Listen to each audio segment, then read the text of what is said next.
I'm curious what you have learned about men Mm. lately, that has become, yeah, that has just been insightful for you and heartfelt. And I just would love to hear some of that.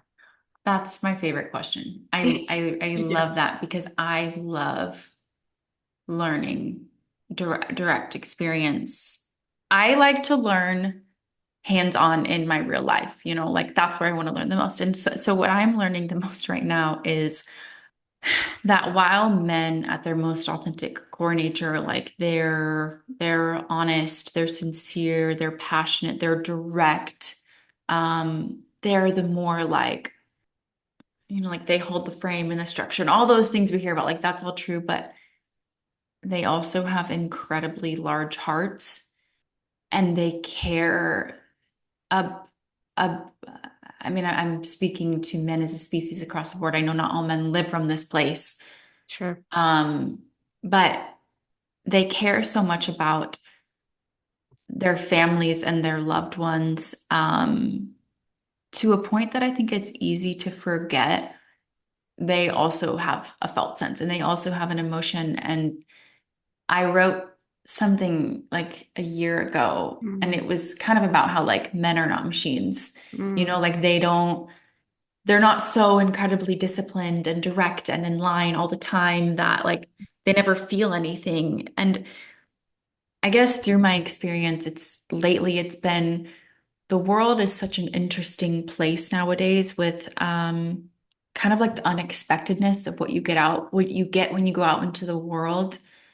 And because men are more, like at their core, they're biologically more wired to protect, like in the conversation of provision, also to protect, and what comes with that, and the risk that comes with that, and their need to know how to like hone that in certain moments, if that makes sense, so mm, like their fighting instincts and their protective instincts, like that comes with um, a lot of discipline to know how to utilize that in a way that's useful for all people in their life mm, and not just to immediately act on it.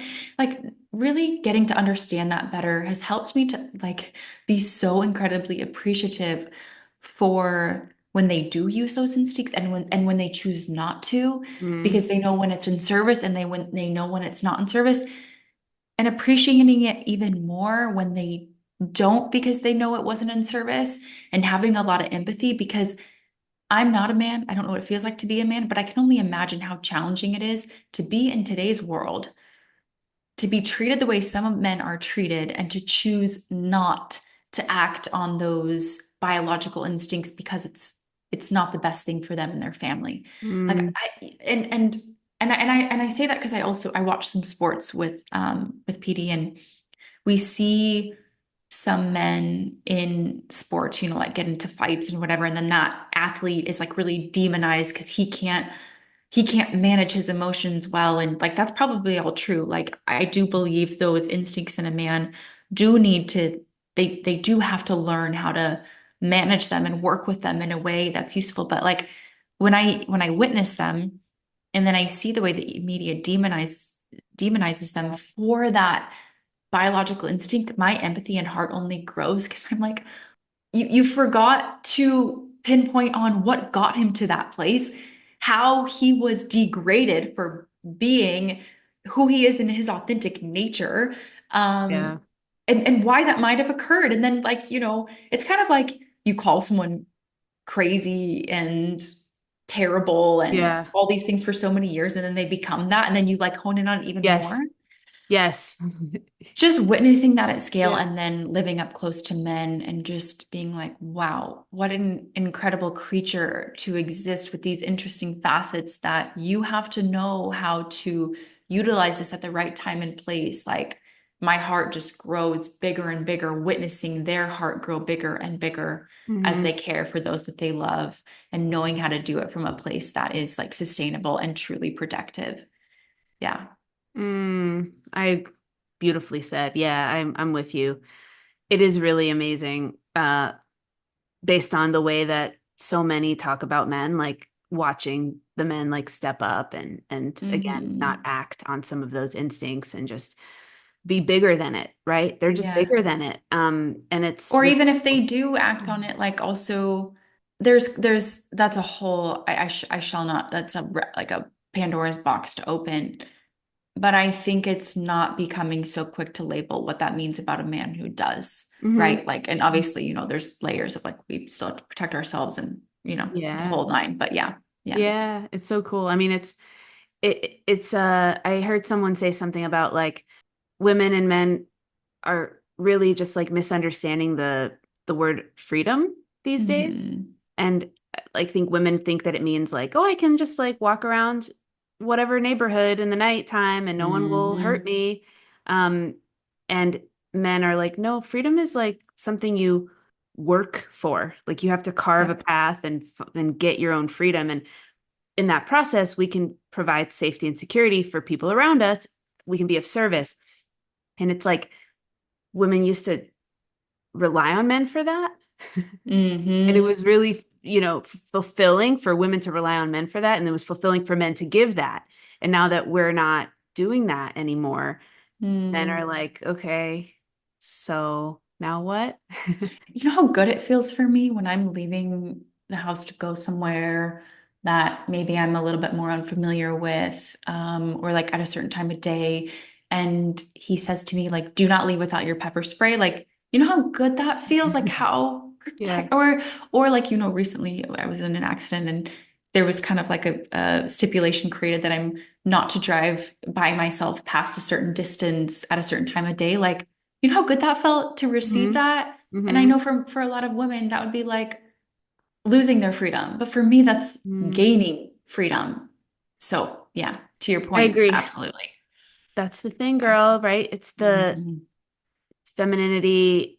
I've been playing with this in my mind lately, just like femininity really thrives in the structure of the masculine Mhm. container. And when it doesn't exist, it's, and I can speak to just like the way that, I'm single right now, and it's something that I like you were talking about. Like I find so many containers from colleagues, from father energy, from uncle, from cousin, from all of that. And then in the way that I've been able to create a container for myself. So like for me, like I have this wall where I have the upload day for each of my podcast episodes every single week. And it's like if I didn't Mm. have this wall, which effectively is a masculine container telling me exactly what I need to do, what, it wouldn't get done. I And then love that. it wouldn't get expressed, and then it wouldn't live. And then it would Hmm. be stuck. And then there would be nothing happening.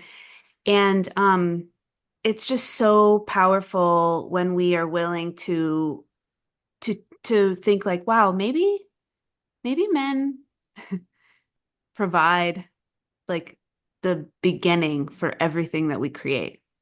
Hmm. Yes. Like maybe Yes. they do that. Whoa. I do think that that is so incredibly true that we are gifted to create in that space and they receive from that. And there Mm. is like really great truth to like what happens in the beginning, where there's like a seed planted with a vision and kind of like what we do with it. So, yeah, This is beautiful. Maybe a good place to end. I'm going to share one last thing and then I'm going to yeah. pass it over to you to kind of wrap up. I'm in a Kabbalah class every 2 weeks. And Mm. it's led by a rabbi's wife in the community I live in. And she said something last week that was really profound. And it just connected some dots for me.